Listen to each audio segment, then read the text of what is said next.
बिस्मिल्लाहिर्रहमानिर्रहीम। नाज़रीन, आप देख रहे हैं प्रोग्राम सच बात और मैं हूं आपका मेज़बान एहसन रज़ा। नाज़रीन, पाकिस्तान की वफाकी हुकूमत आइंदा माह के आगाज़ में नए साल का बजट पेश करने जा रही है और हुकूमत का पहला बजट है। और लेकिन इस बजट में भी बहुत सारे टैक्स लगाने की बातें हो रही हैं, महसूलात बढ़ाने की बातें हो रही हैं, कर्ज़ों पर इन्हिसार कम करने की बातें हो रही हैं। और हमेशा की तरह कहा जाता है जी कि हम बजट देंगे तो आवाम को आसाइशें देंगे, लेकिन जब बजट आ जाता है तो सूरत हाल बिल्कुल मुख्तलिफ हमें नज़र आती है। और इस मुख्तलिफ सूरत हाल में देखने को नज़र यह आता है कि हमेशा ढाक के वही तीन पार्ट, बजट में हम आवाम को आसाइश देंगे, बजट में हम आवाम के लिए टैक्स निज़ाम को बेहतर करने की कोशिश करेंगे, बजट में हम आवाम के लिए आसानियाँ पैदा करने की कोशिश करेंगे, बजट में हम आवाम को सहूलियात पैदा करने की कोशिश करेंगे, बजट में हमारे माशरे के जितने भी तबकात हैं, चाहे वो सनत से उनका ताल्लुक है, चाहे उनका ज़राअत से ताल्लुक है, या चाहे वो सैलरी वर्कर हैं, सैलरी पेड वर्कर हैं, उन सब के लिए हम कोई ना कोई काम करेंगे, मरात लेकर आएंगे, पेंशन वालों के लिए ये होगा। तमाम बातें तो की जाती हैं, लेकिन सूरत हाल जब देखने को आती है तो वो बिल्कुल मुख्तलिफ होती है। तो आज के प्रोग्राम का हम आगाज़ बजट से करेंगे, लेकिन हमारे प्रोग्राम का जो आज का ख़ास मकसद है वो टैक्स निज़ाम है कि टैक्स निज़ाम में हमें कहाँ खामियाँ नज़र आती हैं और वो खामियाँ किस तरीके से दूर की जा सकती हैं। इनडायरेक्ट टैक्स की बात करें तो इनडायरेक्ट टैक्स जो है बार बार बढ़ा दिए जाते हैं और बहुत ज़्यादा लगा दिए जाते हैं, और पाकिस्तान का जो हर गरीब तबका है वो भी इनडायरेक्ट टैक्स दे रहा है। और डायरेक्ट टैक्स देने वालों की तादाद क्यों कम है, फाइलर और नॉन फाइलर के हवाले से भी बात करेंगे, और लोग फाइलर बनना क्यों नहीं चाहते, इसके पीछे क्या वजूहात हैं, इस हवाले से भी आज के प्रोग्राम में हम बात करेंगे। साथ ही साथ कहा जाता है कि हुकूमत की भरपूर कोशिश है कि वो अपने महसूलात बढ़ाए, अपने महसूलात में इजाफा करे और कर्जों पर इन्हिसार कम कर दे, लेकिन हमेशा ये बात क्यों नहीं की जाती कि जनाब हुकूमत जो है वो अपनी आसाइशों को कम करे, अपने जो अल्ले तल्ले हैं, अपने जो उनके मामलात ज़िंदगी हैं उन तमाम के ऊपर नज़रसानी करे, अपने मामलात ज़िंदगी के साथ साथ अपने हुकूमती जो अखराजात हैं उनमें कमी करे। बात तो कर दी जाती है, लेकिन कमी हमें कभी भी देखने को नज़र नहीं आई। तो आज के इस प्रोग्राम में हम इन तमाम मौज़ूआत को ज़ेर बहस लाएंगे और इसी पर गुफ्तगू करने के लिए बहुत सारे माहिरीन माशियात हमारे साथ मौजूद हैं। तो जनाब तारुफ करा दूँ तो नईम सिद्दीकी साहब हमारे साथ मौजूद हैं, माहिर माशियात हैं, और ख़ास बात यह है कि टैक्स अमूर के भी बहुत माहिर हैं। और जनाब सज्जाद तरीन साहब हमारे साथ मौजूद हैं, सीनियर तज्ज़ियाकार हैं, और ज़रा इनसे हम आवाम के ऊपर बढ़ने वाले बोझ के हवाले से भी आज बात करेंगे, क्योंकि इस सारे चक्कर में सबसे ज़्यादा जो पिसता है वो आवाम ही पिसती है। जनाब मलिक बोस्तान साहब हमारे साथ मौजूद हैं, माहिर इक्तिसादियात हैं, और जनाब डॉक्टर आयमा मेहदी साहिबा हमारे साथ मौजूद हैं, आप भी माहिर माशियात हैं। आप तमाम हज़रात का बहुत ज़्यादा शुक्रिया अदा करता हूँ। बात का आगाज़ करूँगा जनाब स्टूडियो से। नईम सिद्दीकी साहब स्टूडियो में मौजूद हैं, सज्जाद तरीन साहब स्टूडियो में मौजूद हैं। नईम सिद्दीकी साहब, सर बजट आ रहा है, आपकी बहुत सादा सा सवाल है, कोई लंबा चौड़ा नहीं, क्या तवक्कुआत वाबस्ता हैं, क्योंकि इस दफ़ा भी बजट आ रहा है और साथ में एक उसके साथ वही शनीद है कि महसूलात में इजाफा करना है, महसूलात में इजाफा करना है, महसूलात में इजाफा करना है। कभी हमने ये नहीं सुना कि हुकूमती अखराजात में कमी लानी है। बहुत बहुत शुक्रिया हसन रज़ा साहब। आपने अपने इब्तदाइये में जैसे जिक्र किया कि हुकूमत कहती है कि महसूलात में इजाफ़ा करें, लेकिन वो अपने एक्सपेंडिचर कम करने के बारे में बिल्कुल गौर नहीं कर रही। देखिए, ये जो बजट आ रहा है ना, ये इंतहाई इस दफ़ा मुश्किल बजट है इस लिहाज से कि हम अभी एक IMF के प्रोग्राम से निकले हैं और अगले प्रोग्राम में जा रहे हैं, और IMF हमें एक बहुत लंबी लिस्ट दे के चले गए हैं, विश लिस्ट कि हाँ एक विश लिस्ट है, और बल्कि विश क्या है कि ये उनकी डिमांड लिस्ट है कि आप ये करेंगे तो हम आपके साथ अगले प्रोग्राम की बात करेंगे, फिर हम देखेंगे कि आया आप इस काबिल हैं भी कि नहीं कि आपके साथ हम अगला प्रोग्राम करेंगे या ना करें। जब उसके लिए हमें एक बजट लाना पड़ेगा, ये एक प्री रिक्विजिट है, और वैसे भी बजट आना है। उसके बाद अगस्त सितंबर में वो बोर्ड में जाके इसको डिस्कस करेंगे, और वहाँ जाके फिर वो फैसला करेंगे कि आया पाकिस्तानी हुकूमत ने वो मेजर्स लिए हैं जो हम उनको कह रहे हैं। बेसिकली अगर देखा जाए तो अब हमारी जो फाइनेंस है ना टोटल, वो सारी IMF के हाथ में चली गई, और हम बदकिस्मती से हम गुज़श्ता कई दहाइयों से अपने आप को इतना कमज़ोर करते जा रहे हैं कि अब हमें बाहर के लोग आके हमारे ऊपर उनकी इन्फोर्समेंट हो गई है, और वो चाहते हैं कि अब इनको हम किसी ऐसे तरीके से ठीक करें कि जिससे ये सारी की सारी आवाम पिस जाए।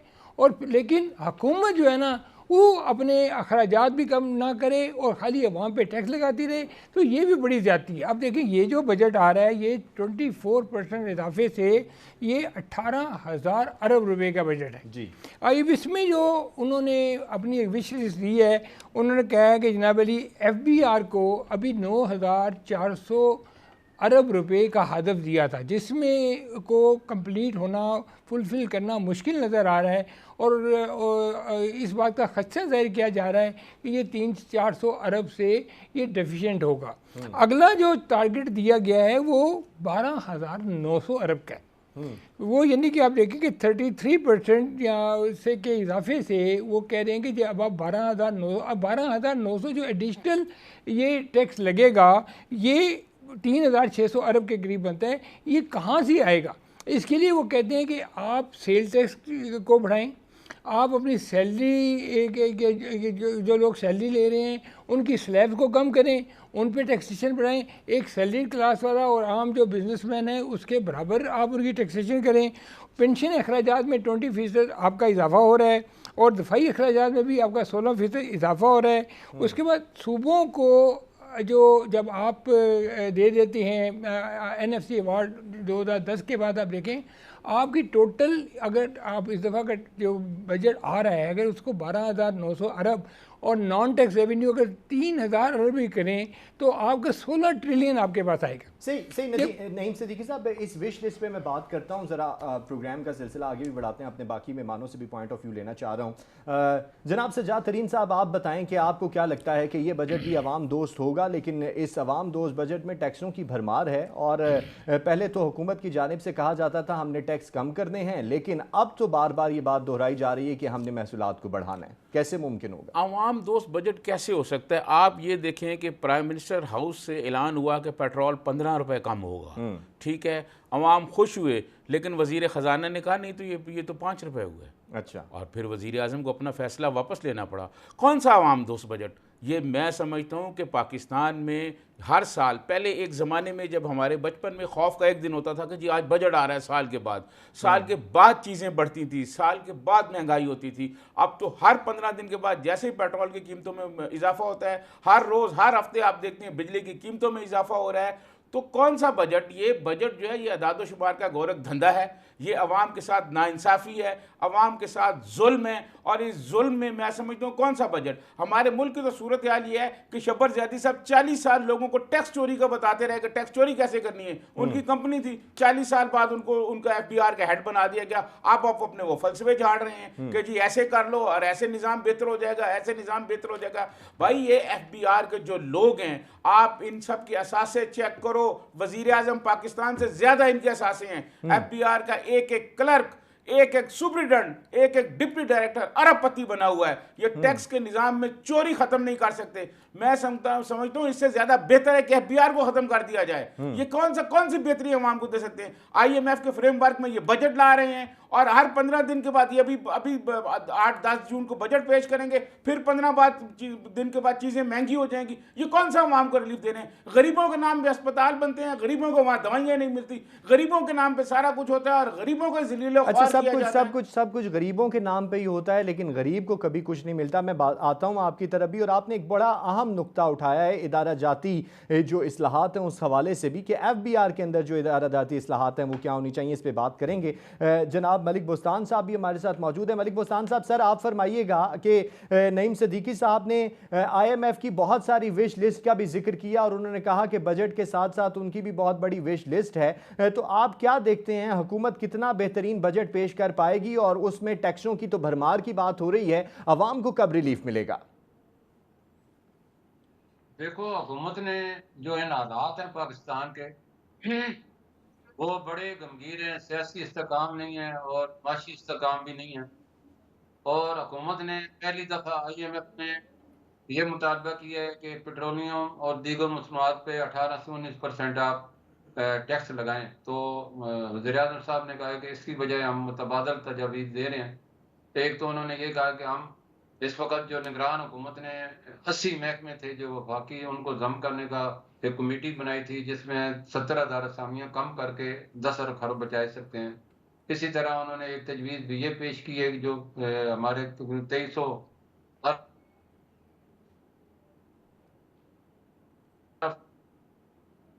पेमेंट को रोक दिया जाए या इसको जो है बिजली पूरी करके इसको ख़त्म किया जा सकता है। इसके अलावा उन्होंने कहा 2500 से ज़्यादा केस जो अल्तवा में पड़े हैं, अगर हुकूमत चाहे और अदालतें चाहें तो इसको ख़त्म करके हम तो ये भी बचा सकते हैं। इसके अलावा उन्होंने ये कहा कि जो हम अशरफिया को जो बहुत ज़्यादा वो दे रहे हैं राहत, उसमें 700 से ज़्यादा अरब को उन्होंने निशानदेही की है।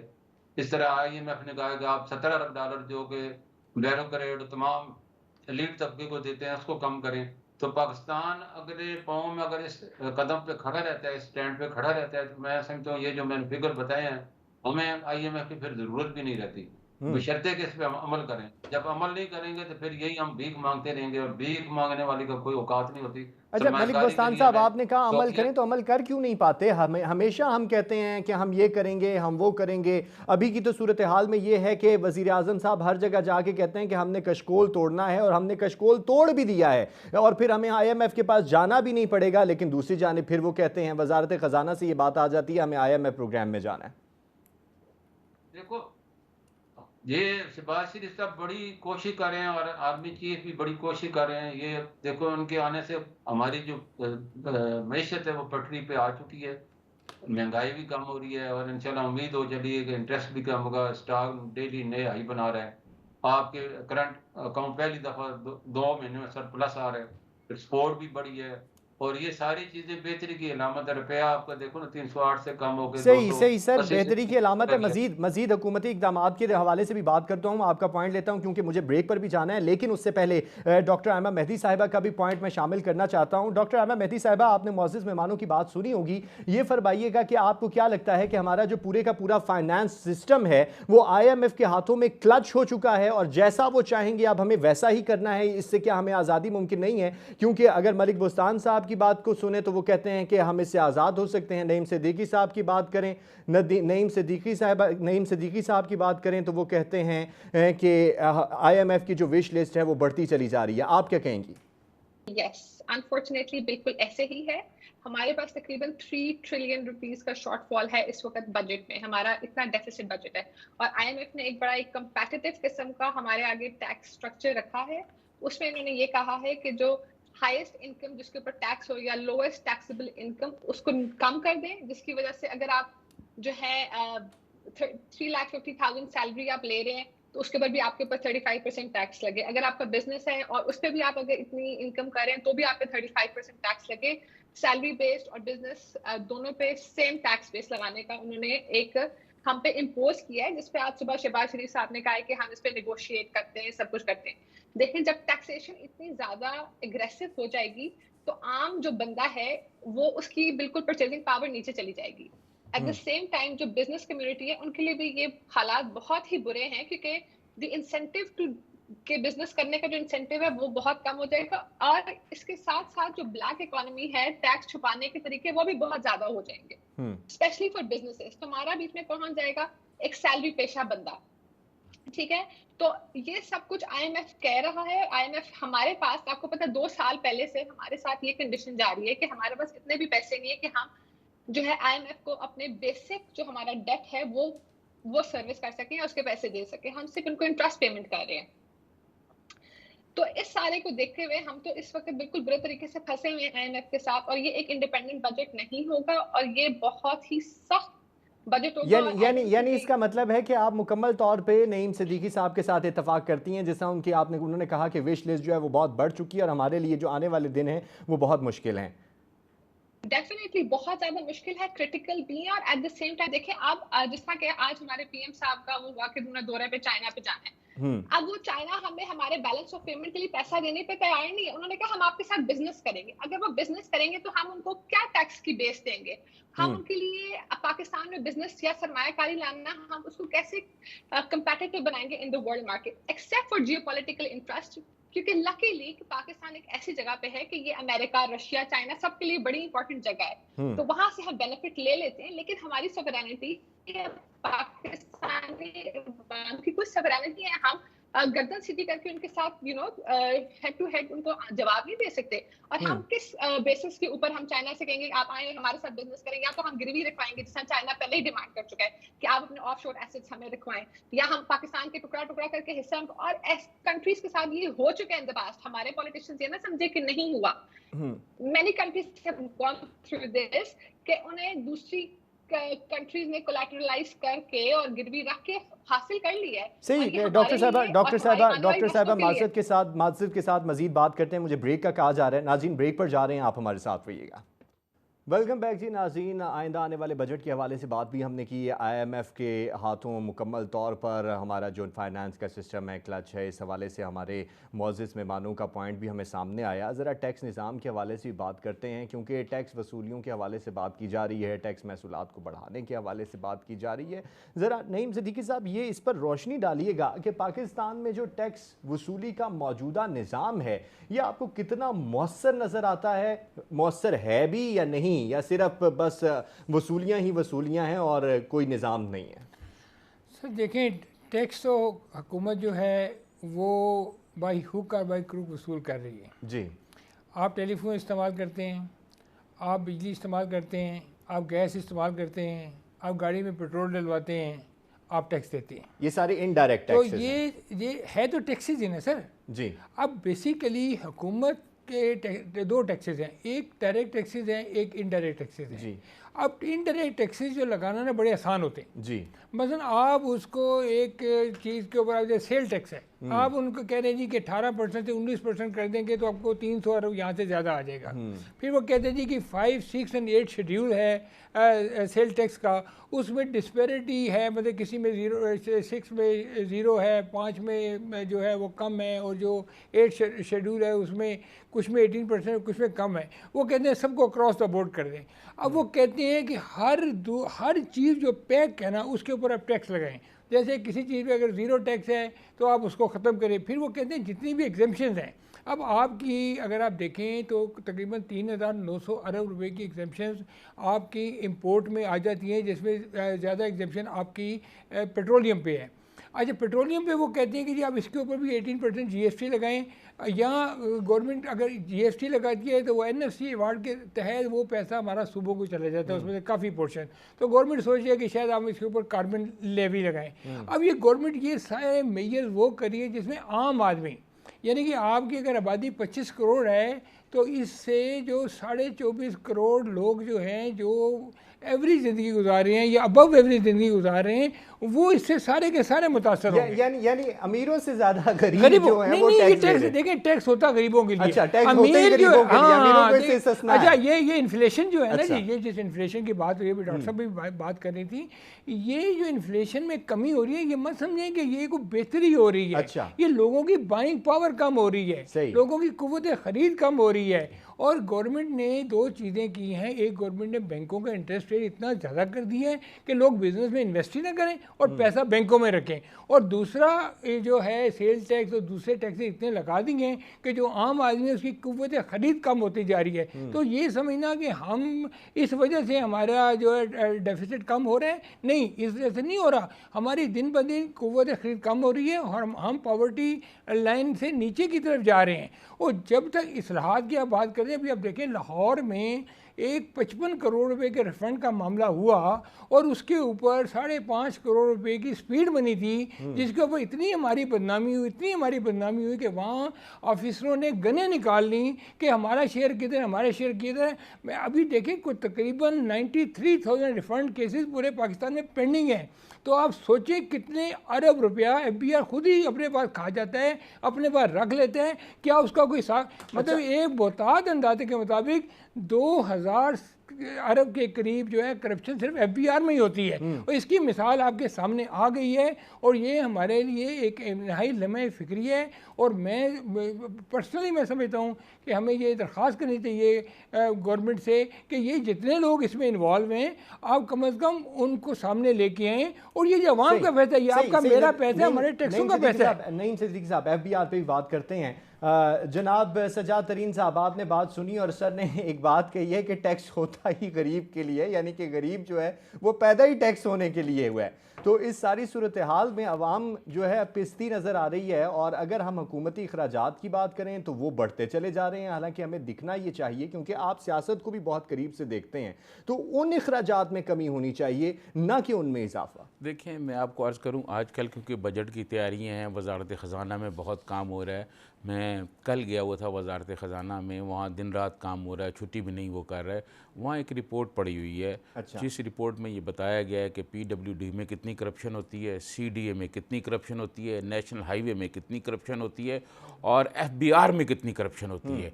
अब एक तजवीज़ ये है जी, जिन इदारों में बहुत ज़्यादा करप्शन है उनको बंद कर दिया जाए। भाई ये कोई हल तो नहीं है ना कि आप इदारे बंद कर दें। 1 से 15 तक आप पहले नौकरियां ख़त्म कर रहे हैं, असामियाँ ख़त्म कर रहे हैं, ये कोई हल है?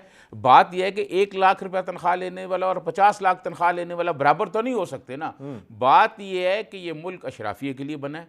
यहाँ सिर्फ अशराफिया जो एलीट क्लास जो है उसकी मरहत काम नहीं हो सकती। गरीब आदमी की इस जो 45 और 47 की दर्जा हरारत की गर्मी है, इसमें मजदूर आदमी मजदूरी कर रहा है, उसको 20,000 रुपये मजदूरी दिए जाएं तो वो भी कम है। वो बेचारा उस शदीद गर्मी में काम कर रहा है, उसको 10 से 15,000 10 से 1,500 रुपये मजदूरी दिए जा रहा है, 1,000 से 1,500 मजदूरी गरीब आदमी को दी जा रही है। वो लूट मार जो कर रहे हैं वो एयर कंडीशन में बैठे हुए हैं। ये सारे FBR के अफसरान सब चोर हैं। आप इनकी सबकी पूछें, शब्बर ज़ैदी साहब को बुला के पूछें कि उन्होंने जो लिस्ट बनाई थी किसने उनको रोका था कि ये करप्ट लोगों के खिलाफ एक्शन ना करें। वो करप्ट लोगों के खिलाफ एक्शन करने जा रहे थे। ये सारे चोर हैं। कोई क्लर्क हो और चाहे कोई सुपरिटेंडेंट हो, कोई मेंबर हो, और दर्जनों लोगों को तो मैं ऐसे जानता हूं जिनके बच्चे अमेरिका में पढ़ते हैं, जिनकी अमेरिका में जायदादें हैं। FBR के लोग जो हैं ये कहां से लेते हैं पैसे यार? ये सारा डाके मारते हैं, गरीब आवाम के हक पर डाके मारते हैं। ये चोर हैं। ये सारे के सारे पैसे जो हैं वो बाहर भेज रहे हैं। हमारे हुक्मरान जो हैं वो बेबस हैं, कोई बात ही नहीं कर सकते। वो शुरू में प्रोग्राम में मैंने आपको बताया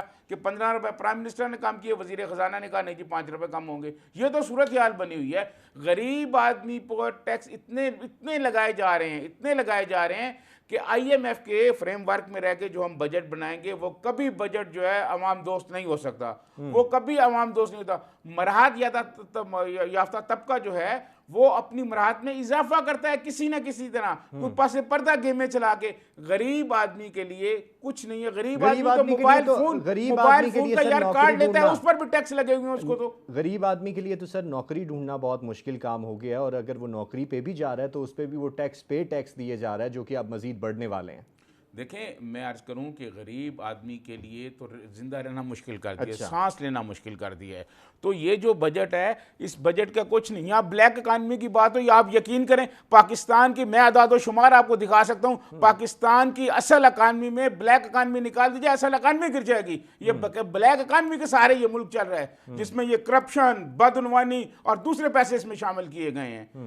इसका सद्भाव करने की जरूरत है। स्मगलिंग को रोकने की जरूरत है। कौन कर रहा है, किसके पास ये चीजें हैं? ये स्मगलिंग जो हो रही है, ये अरबों रुपए की करप्शन जो हो रही है, ये किसकी निगरानी में हो रही है? इसको रोकना जरूरी है। ना कि गरीबों पे आप बजट में टैक्स लगाएं, 15 दिन के बाद टैक्स लगाएं। गरीबों को आप जिंदा रहने का हक भी नहीं दे रहे, तो इससे कोई फायदा नहीं होगा। ये IMF का बजट है और IMF को खुश करने के लिए किया जा रहा है। इसको ये कहना है कि ये अवाम दोस्त बजट होगा या इसमें कोई अवाम के लिए रिलीफ होगा, तो मैं समझता हूँ ये एक मजाक है अवाम के साथ। ये बात मैं मलिक बुस्तान साहब के सामने भी रखूंगा, क्योंकि मलिक बुस्तान साहब ने ब्रेक से पहले कहा कि हमें IMF के पास जो है नहीं जाना पड़ेगा। तो आपको मलिक बुस्तान साहब क्यों लगता है ऐसे? और टैक्स निज़ाम की ऐसे में छोटा सा जुमला का ना, अब डिजिटल मीटर्स आ रहे हैं बिजली के, और जो रीडर हैं जो करप्शन वो भी करते हैं, लैंडमैन भी, बिजली मीटर रीडर भी, उनको अब सबको निकाला जा रहा है पूरे पाकिस्तान से। बेरोजगारों का एक और तूफान आने वाला है, यानी कि एक और मुश्किल का समा हमारे लिए पैदा हो रहा है। मलिक बुस्तान साहब, आप फरमाइएगा सर, टैक्स निज़ाम की दुरुस्ती के लिए हुकूमत को क्या इकदाम करने चाहिए और हुकूमत क्या इकदाम कर रही है जिससे आपको तसल्ली है? देखो, हमें बिल्कुल तसल्ली है, और जो हुकूमत कर रही है तसल्ली बख्श है। कैसे और सर? सबसे बड़ी बात यह है कि कुछ चीज़ें बेहतर हो रही हैं, और इसका ये मैं वर्ल्ड बैंक सब ने सराहा है। पाकिस्तान ये भी कहा है कि अगले साल आपका इन्फ्लेशन 12% जा सकते हैं, आपका इंटरेस्ट 13% पे जा सकता है, GDP बढ़ सकता है। तो ये बड़ी हौसला अफजा बातें हैं, इसी से सबको हौसला मिला है। और प्राइम मिनिस्टर साहब खुद भी कारोबारी खानदान से ताल्लुक है, कारोबार के बारे में अच्छा जानते हैं, और कारोबार मुल्क को लेकिन मलिक बुस्तान साहब, आपने लेकिन हमारी आपने नईम हमारी जो सिद्दीकी साहब की पॉलिसियाँ बात हैं, सुनी होगी, उन्होंने कहा कि गरीब आदमी की कुव्वत खरीद जो है वो गिरती जा रही है और हम कह रहे हैं कि मुआशी इशारिये जो हैं वो बेहतर हैं। देखो जी, इस वक्त इन्फ्लेशन भी कम हो रहा है। ये बिल्कुल उन्हें, जब इन्फ्लेशन बढ़ता है तो उसका मकसद यही होता है कि लोग कम से कम चीज़ें खरीदें। अगर 4 खरीद रहे हैं तो 2 करें, ताकि जो है ये इन्फ्लेशन कम हो, उसका तरीका। लेकिन गरीब आदमी वाक़ई सही कह रहे हैं, उनकी तनख्वाहें इतनी नहीं है जितने उनके खर्चात है। हम्म। पूरी दुनिया में ये होता है, इन्फ्लेशन जब बढ़ता है तो साथ तनख्वाहें भी बढ़ती हैं। हमारा उल्टा ही है, हम इन्फ्लेशन बढ़ाते हैं। अगर 30% तनख्वाहें बढ़ाते हैं 5%, तो उससे जो उनको गुज़ारा नहीं होता, ये उनकी मतलब इन्फ्लेशन से मुंसलिक कर देना चाहिए। दूसरी बात जो मैं कह रही थी, पॉलिसी की बहुत कमी है। हमारा देखो ना, सऊदी अरब, दुबई, खलीज तावन कौंसिल ने अरबों डॉलर की सरमायाकारी करने से हमारी नालायकी की ये इंतहा है कि अभी तक हमने अपनी रिफाइनरी पॉलिसी नहीं बनाई, उनके सरमाए के तहफ़्फ़ुज़ के लिए कानून नहीं बना सके। अब जाके हुकूमत ने उनको तसल्ली दी है और अरबों डॉलर की सरमायाकारी करा के हम एक बावकार तरीके से पाकिस्तान को कर्ज की ज़रूरत से बचा के अपने पाँव पे खड़ा कर सकते हैं। तो ये ऐसी चीज़ें, फैसले की कमी है। और मैं समझा हूँ करप्शन जो उन्होंने कहा है बिल्कुल सही है। करप्शन हमारे मुल्क के लिए नासूर है। और आईपीपी पाकिस्तान की मैशत का एक ऐसा दलदल है, ऐसा ब्लैक होल है, जिसने पाकिस्तान की मैशत को तब 2800 अरब सालाना आप उनको कैपेसिटी चार्जेस देते हैं बगैर किसी सर मैं आता हूं बगैर आपकी तरफ। आपने एक नुक्ता उठाया, फैसले की कमी है और पॉलिसी की कमी है, तो वो कमी क्यों है इसका जवाब मैं आपसे लूंगा, लेकिन उससे पहले डॉक्टर आयमा मेहदी साहिबा से मैं जानना चाहता हूं। डॉक्टर साहिबा, आपने तमाम मेहमानों की बात को भी सुना और ये फरमाइएगा कि टैक्स निज़ाम की शफाफियत और डिजिटलाइजेशन के लिए हम क्या इकदाम कर सकते हैं, क्योंकि हमारा जितना भी निज़ाम है, टैक्स निज़ाम, वो सारे का सारा बोसीदा है और सारे का सारा पुराना है और उसमें करप्शन करना बहुत आसान है। पहले तो मैं जहाँ से स्टार्ट करूंगी, मैं ये चीज क्लेरिफाई करना चाहती हूँ कि हमारी इन्फ्लेशन कम नहीं हो रही। हम्म। As an economist, as an expert, अगर आप मुझे बताएं, मैं इंजीनियर करके आपको इससे कम वाला फिगर भी दे सकती हूँ इन्फ्लेशन का। ये हमारी इन्फ्लेशन किसी भी तरह कम नहीं हो रही। 2 किस्म की इन्फ्लेशन होती है, cost pull and demand pull. ठीक है, द थिंग इज, जब कोई डिमांड ही नहीं है मार्केट में, एक 10-20 हजार कमाने वाला अपनी 2 वक्त की रोटी नहीं खा सकता, डिमांड ही नहीं है मार्केट में, लोगों के बिजनेसेस बंद हो रहे हैं, लोग के कोई खरीदार नहीं है, लोग अपना घर चलाएंगे, कोई इधर उधर की खरीदारी करे, because there is no demand in the market, inflation is falling. और ये भी मैं बताना चाहती हूँ, हमारी कोई इकोनॉमिक ग्रोथ नहीं हो रही। फिस्कल ईयर 23-24 में हमारी ग्रोथ 0.6% थी। और पाकिस्तान की इकोनॉमी पिछले 3 साल से कंसेक्यूटिवली स्टैगफ्लेशन में। और स्टैगफ्लेशन क्या होता है? एक ऐसा माशी कंडीशन जिसमें आपकी इन्फ्लेशन गिर रही है। एक हेल्दी अमाउंट ऑफ इन्फ्लेशन होती है जो होनी चाहिए, कि सब लोग कमा रहे हैं, खा रहे हैं, स्पेंड कर रहे हैं। जब हम स्पेंड करेंगे तो डिमांड होगी इकोनॉमी में, डिमांड होगी तो आगे सारा एक सर्कल होता है, वो चलेगा। और इन्फ्लेशन, ये हम स्टैगफ्लेशन में कि हमारी इन्फ्लेशन कम हो रही है, at the same time economy की कोई ग्रोथ नहीं हो रही, and this is a very dangerous economic time that the country is facing. ऐसी कोई बात नहीं है कि हमारी इन्फ्लेशन कम हो रही तो चीजें सस्ती हो रही हैं और लोगों के लिए खुश। अगर डॉक्टर साहबा हम आम सूरत हाल में भी देखें तो अभी हमने देखा कि जिस तरीके से अभी छोटी ईद भी गुजरी और अभी बड़ी ईद भी आ रही है, तो अगर आम सी भी बात करें तो इसमें भी लोगों को कितनी मुश्किलात का सामना करना पड़ रहा है। नाज़रीन, ब्रेक पर जा रहे हैं, प्रोग्राम का सिलसिला जारी है, हमारे साथ रहिएगा। वेलकम बैक जी नाज़रीन, टैक्स इस्लाहात के हवाले से प्रोग्राम का सिलसिला जारी है और ब्रेक से पहले भी हम गुफ्तगू कर रहे थे कि टैक्स जो है वो गरीब आवाम दे रहे हैं। और जिस तरह डॉक्टर आयमा मेहदी साहिबा ने कहा कि इन्फ्लेशन जो है वो बढ़ती ही चली जा रही है और लोगों की जो डिमांड है वो कम होती जा रही है। हमें मार्केट में भी सूरत हाल इसी तरह की नज़र आती है। डॉक्टर साहिबा, बात का सिलसिला आपसे ही दोबारा शुरू करूँगा। और आपने जिस तरह ब्लैक इकानमी की बात भी की और सारी सूरत हाल की बात भी की, तो हमारे कंटेंट प्रोड्यूसर साहब जनाब अब्दुल्ला भट्टी साहब जो हैं वो जानना चाहते हैं कि लोग जो हैं वो फाइलर क्यों नहीं बनना चाहते। तो मैं आपसे ही ये बात जानना चाहूँगा कि आपको क्या लगता है कि लोग फाइलर क्यों नहीं बनना चाहते और क्या इससे किसी तरीके से हमें टैक्स छूट मिलती है, ये क्या सूरत हाल है? डेफिनेटली फाइलर बनने से ये होगा कि उन्हें इन ब्लैक एंड वाइट ये शो करना पड़ेगा कि उनकी कितनी वर्थ है, उनके क्या एसेट्स हैं। और फिर उसके साथ साथ दुनिया में आप कहीं भी देखें, अगर आपने कोई एसेट, कोई मकान, कोई चीज़ खरीदी है, तो आपको अपने सोर्सेज ऑफ फंड्स दिखाने हैं। और ये पूरा एक माफिया बना हुआ है अमीरों का, या जो भी लोग हैं उनका एक माफिया है, जिससे हम सोर्स ऑफ फंड को जो है डिफाइन नहीं कर सकते या हम ट्रांसपेरेंसी से दिखा नहीं सकते। और ट्रांसपेरेंसी से मुझे ये भी याद है कि अगर आपने देखना है कि पाकिस्तान में कितनी करप्शन है, तो आप ट्रांसपेरेंसी इंटरनेशनल का जो इंडेक्स है वो ही रीड कर लें, तो आपको समझ आ जाएगी कि हमारे अंदर हमारी कितनी जो है चीजें ठीक हैं और सच्चाई से हम चल रहे हैं। लोग पायलट हरगिज नहीं बनेंगे जब तक कि हम उनको कोई मोटिवेशन नहीं देंगे या हम उन्हें ये कह दें कि यू वोंट हैव टू, आपको डिपेंड नहीं करना पड़ेगा अपना सोर्स ऑफ फंड, आपको ये डिक्लेयर नहीं करना पड़ेगा। और दूसरी बात ये है, when there are ways to work around it, उनके पास है रास्ता, एक और अल्टरनेट पाथ जिसमें हमारी ब्लैक इकोनॉमी वर्कआउट करती है, वो बच सकते हैं टैक्स देने से। एंड इट्स सिंपल ग्रीड, छोटे से लेके बड़े लेवल तक एक ग्रीड है, जो लोगों के अंदर है, उनके अंदर हिवस है पैसे की, जिसकी वजह से वो पायलट नहीं बनना चाहते। और सिंपली सिम ब्लॉक करने से तो नहीं होगा ये मसला हल। इंटरनेशनली जो चले, मैं सेकंड वर्ल्ड कंट्रीज भी नहीं, फर्स्ट वर्ल्ड कंट्रीज में आप जाएं तो टैक्स चोरी, tax evasion is a criminal offence है। और तब भी इन मुल्कों में होता है, टैक्स चोरी किया जाता है। मीडिया में आप देखें कितने बड़े बड़े नाम आ रहे हैं कि टैक्स चोरी करते हैं, केमन आइलैंड्स में चले जाते हैं, माल्टा में चले जाते हैं, वहां कंपनीज को रजिस्टर करा लेते हैं। हर बंदे के अंदर एज ह्यूमंस ये एक एम्बेडेड चीज है कि हमारे अंदर ग्रीड है और हम चाहते हैं कि अपना पैसा हम बेहतरी ना कैसे दें मुमकिन गवर्नमेंट को। होगी डॉक्टर लेकिन साहबा? पाकिस्तान में ज्यादा मसला, मैं आपको बताती हूँ, बेहतरी ऐसे मुमकिन होगी कि जो देखें, जिस भी मुल्क में टैक्स रेट हाई है, यूरोपियन कंट्रीज में बहुत टैक्स रेट हाई है, तो क्या है, वो टैक्स पेयर को फ्री तालीम है, आपके रोड्स जबरदस्त बने हुए हैं, हॉस्पिटल, ये आपकी मेडिकल सारा फ्री है। तो आप वो बताते हैं कि भाई ये आपका टैक्स का पैसा है, हम इनको इन जगह, तालीम, आप मुझे बताएं बजट का कितना हिस्सा है जो तालीम पे जाता है। गरीब आदमी अगर बीमार हो जाए तो उसको भी अपना, अल्लाह माफ करे, कफन भी बेचना पड़ता है अपना इलाज के लिए।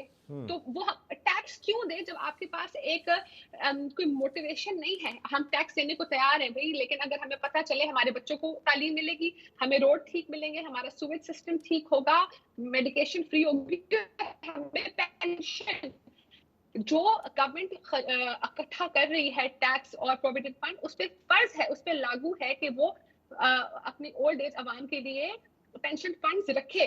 30 इयर्स पुराने आर्टिकल्स, हमारी उम्र से भी ज्यादा पुराने आर्टिकल्स हैं, जिसमें IMF ने पाकिस्तान को कहा है कि तुम अपना पेंशन को रिफॉर्म करो। इंडिया ने अपने रिफॉर्म्स कर लिए 25 साल पहले, पाकिस्तान ने पेंशन रिफॉर्म क्यों नहीं किए?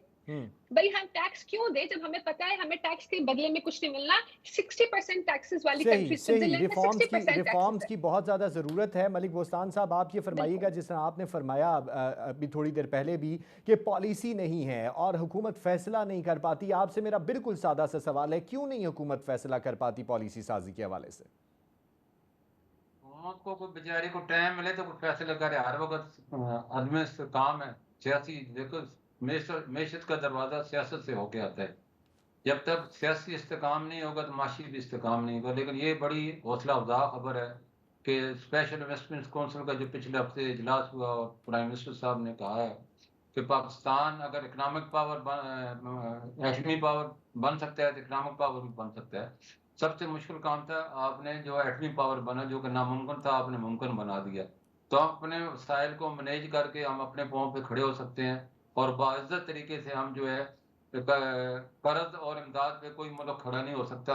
हमेशा बैरून मुल्क की सरमाकारी से या फिर अपने जो वसाइल से हासिल करके, वैल्यू एडेड करके, अपनी एक्सपोर्ट बढ़ा के, तो ये चीज़ें हम करके, तो सरमाकारी जो स्पेशल इन्वेस्टमेंट काउंसिल, सबसे बड़ी जो बात थी वो चारों वज़ीर आला एक जगह एक इत्तेहाद का उन्होंने पैगाम दिया, जो कि बड़ा हौसला अफजा है। और ये पाकिस्तान को मैं समझा अरबों रुपए की जो खलीज कौंसिल के ताउन से सरमाकारी आने वाली है, पॉलिसी अगर बन जाती है तो बर वक्त अब इत्तेफाक हो चुका है और इंशाल्लाह आप अच्छी खबरें सुनेंगे। सही, बर वक्त बहुत जल्द इत्तेफाक जो हो है चुका है और पॉलिसी भी बनने के करीब है। सजाद तरीन साहब, आप बताइएगा कि कितना मौसर पॉलिसी बनता हुआ देखते हैं। मलिक बोस्तान साहब जिस तरह कह रहे हैं हुकूमत काम करी जा रही है, आवाम तक इसका कोई असर पड़ेगा? क्योंकि FBR से तो आप मुकम्मल तौर पर नालाई दिखाई देता है। नहीं, FBR की परफॉर्मेंस आप देखें ना कि FBR की में जो करप्शन है वो ही बुनियादी तौर पर हमारे मुल्क की मुआशी सूरत हाल को ख़राब कर रही है।